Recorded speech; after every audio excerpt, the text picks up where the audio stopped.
Heidi here from Rain Country. God is good all the time. And I'm here today to talk about potatoes, mostly about how I prefer to preserve them. A lot of times I change how I do things through the years.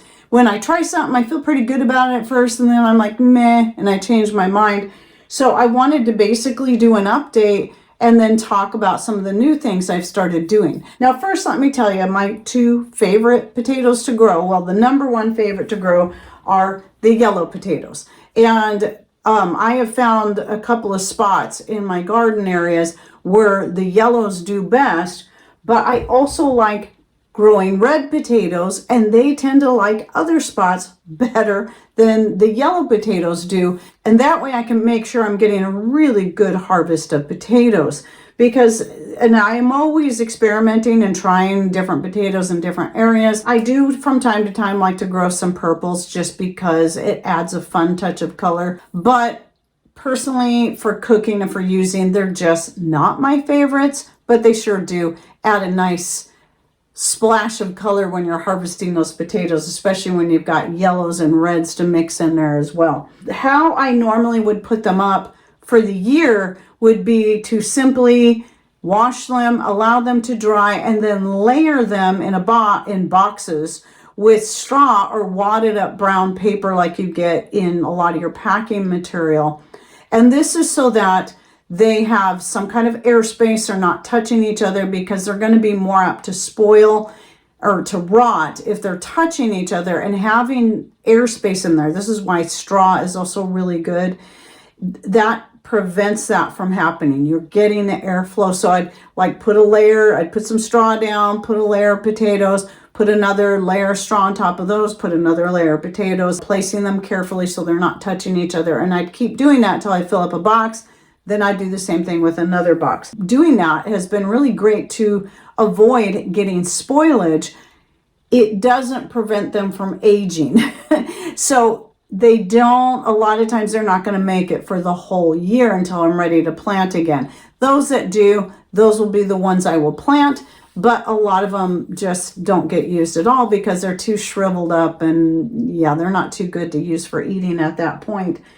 So this year I've decided, instead of storing so many like that, actually I decided this back in 2023, I was going to try other methods of putting them up that didn't involve canning at the time. And so in 2023, I dehydrated up a whole lot of potatoes, doing about half of them in the form of slices and the other half in dices.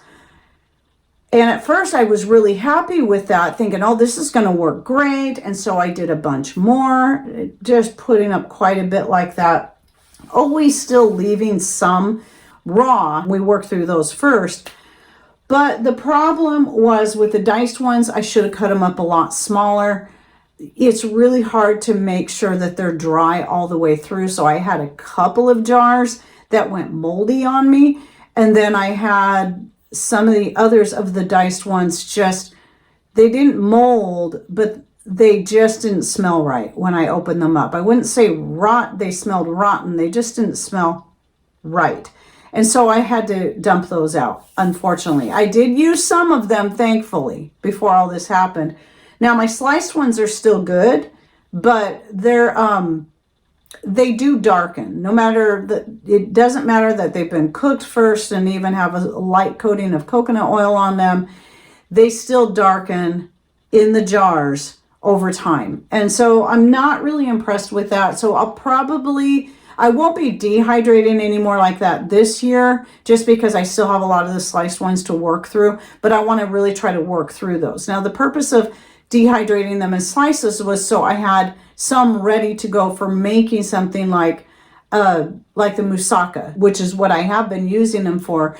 And it is nice having those. I just got to put them in some hot water, let them rehydrate some, and then let them rehydrate, go ahead and layer them to make the moussaka. By the way, if you're interested in my moussaka recipe, which is a combination of both the Greek recipe, the traditional Greek, and the traditional Serbian, and coming up with my own recipe, taking my favorite elements out of both. I will link to that in the description box down below so you can learn how to do it. It's a nice, one of those comfort food kind of dishes. And so anyway, In fact, I should make some more moussaka soon so I can start using up the rest of those sliced potatoes. But because I still have a lot to work through, I won't be doing any more. And when I'm ready to start doing that again, like maybe next year, hopefully next year, I'll have worked through all these. My plan will be then just to put up enough to get me through the year in that form and get them used up in the year so they don't turn so dark. Because it is kind of a disappointing to see how much they've darkened in the jars over the, the past couple of years. So anyway, but this year I did decide to put up more of the dehydrated mashed potatoes. So making up a big pot of mashed potatoes, I spread them on my silicone trays and dehydrate them and then powder them up. This is one great way to make them last for a very long time. I've had some that this is from this year, but I still have a jar from, I think 3 years ago, still good. And so it is a very nice way if you want to make up some mashed potatoes for either making a shepherd's or a cottage pie or making cold cannon.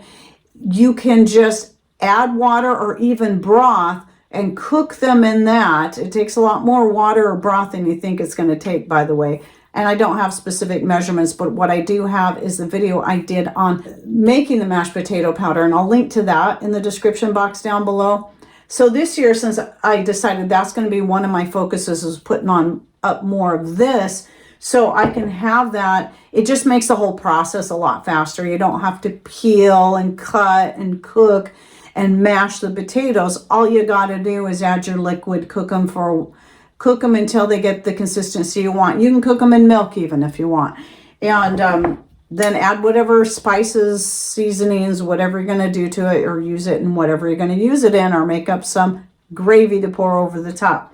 It's really a great way to preserve them for years. And I vacuum seal, always vacuum seal, and takes up far less room. I don't have to worry about potatoes spoiling or going too soft before I can work through them all. And like I said, I'll still keep some stored in the boxes like that. I've started switching over to, because I always end up with a lot of brown packing paper. I switched over to that because it's cleaner to use. I don't end up with straw all over my back room. But we don't have a root cellar, so I have to store the potatoes in the coolest room in the house. I don't want to store them in the shop because they can freeze over the winter, and that tends to change their texture and make them kind of gross. So I keep them in the coldest room in the house, and that works pretty good that way. So now the other thing I tried new this year, which I don't have a video on and very likely won't do a video on, but that is doing the dry canning of potatoes. Now, a lot of people have questions about this. Some people are very much against it because it's not backed by the USDA or FDA or the National Institute of Home Food Preservation. So you got to make your own choice when it comes to that. Do your own research. There are some channels that are very much against it that have videos out about it. And there are channels that are very much for it that have videos about it. So I suggest just kind of look into it for yourself.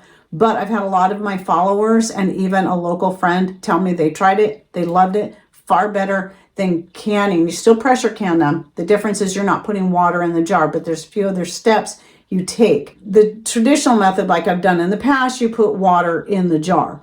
And I've done that. I found the raw pack, when it comes to that, works better than cooking them first, which I always thought made more sense anyway, to raw pack them because they're going to cook during the pressure canning process. And those have been okay to use for certain things. But for the most part, canned in water like that, they just, I don't know, they're just not the same. They don't seem to fry up as nicely. And I don't know. I just don't find as many uses for them. But with the dry can method, I find that they do have a better flavor overall. Some of them will even kind of brown a little bit in the jar. This one doesn't. I do have some jars where it shows some that browned a little bit, just some of the corners browned on them. But this is also a raw pack method. The difference is that you are first soaking your potatoes, the cut potatoes, after you peeled and cut them up. You soak them for at least an hour. I've just been doing it for several hours, or you just doing it the day before and letting it sit in the refrigerator overnight. And some people add citric acid to their water. I just add some homemade vinegar and some salt to it and let it soak. And then you rinse them and you strain them out very, very well. You're trying to strain out as much water as you can. And then I put them into the pan. I melt some butter, pour it over there, mix it in well, salt them good, not too much, just salt for flavor, and then press them in the pan into the jars as tightly as I can. Clean off the rim, making sure, because you're going to get butter on the rim, and then put your lids on, pressure can the quarts for about 40 minutes. That's how I did it. But again, I'm not going to put out an instructional video. I do highly recommend people just for your own peace of mind that you just do your own research and you make your choice one way or the other. But I've already found that I did take my first batch, I did pint jars, just did like 4 or 5 pint jars so that I could just try it first before I dedicated to doing more. Took one of those pints, fried them up right away, and found they fried up nice. They had a great taste. My grandson ate most of them, and he absolutely loved them. And so that told me, okay, I'm definitely going to put up quarts. And so before I even put up more like that, I asked some of my followers, like Deb, who does this, Blessed and Blooming Homestead, a few questions through email, just to get a little more like, what do you think after so much time? What is how long have you had some stored up like this? Were they still good? How was their color? And a couple other people I talked to, and they all said the same thing, that they were still great. Even after a couple of years, they held their color. Because even like the ones canned in water, if there's any of the potato that sticks up above, they kind of darken, turn a little bit gray over time. They can still be good, but that's just the nature of pressure can, water bath canned foods, is if anything is sticking up out of the liquid, sitting for too long, they're more apt to lose their color, what's not in the water. But I do believe in this case, because of the soak in the acid, be it citric acid or vinegar. And it's not like you're putting in a lot. You're just putting in, I just poured some in. I can't tell you how much, but that's going to help preserve the color. And then also, the coating in the butter or whatever kind of oil you want to coat it in. It can be avocado. I would suggest anything that can handle a high heat, like maybe refined coconut oil would be another good choice to pour over there. Melt it down, pour it over there, and cover them well. My belief, that's probably what's preventing them from turning dark over time. Now we'll see down the road. Maybe next year I might change my mind yet again. But I felt so good about this process that I did go, after talking to more people, watching a few more videos, that I did decide to put up several more jars in the quart form. And I'm done doing that for now. I'm done putting them up like that. So if I do preserve any more, it will be in the form, this year, it'll be in the form of the dehydrated mashed potatoes. And that, to me, it just sure makes things easier through the rest of the year when you already have them mashed. You just got to add liquid. They're not instant like the instant mashed potatoes you buy, where you just add water and they immediately, it can be cold water and all of a sudden they're mashed potatoes. These you'll need to cook for a little bit longer. I'm not sure what the difference is. Maybe it's because the other ones were like freeze dried after they were cooked.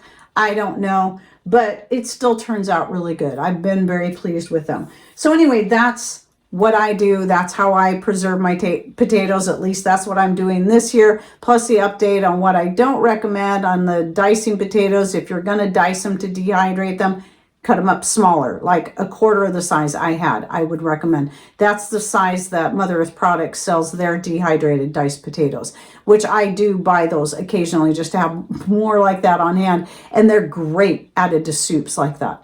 Oh, and by the way, just if you're new, I live in rain country, which is in the wettest part of the wet side of Washington State. We have very cool, moderate temperatures all year round, and lots and lots and lots of rain, just to give you an idea of what my climate's like.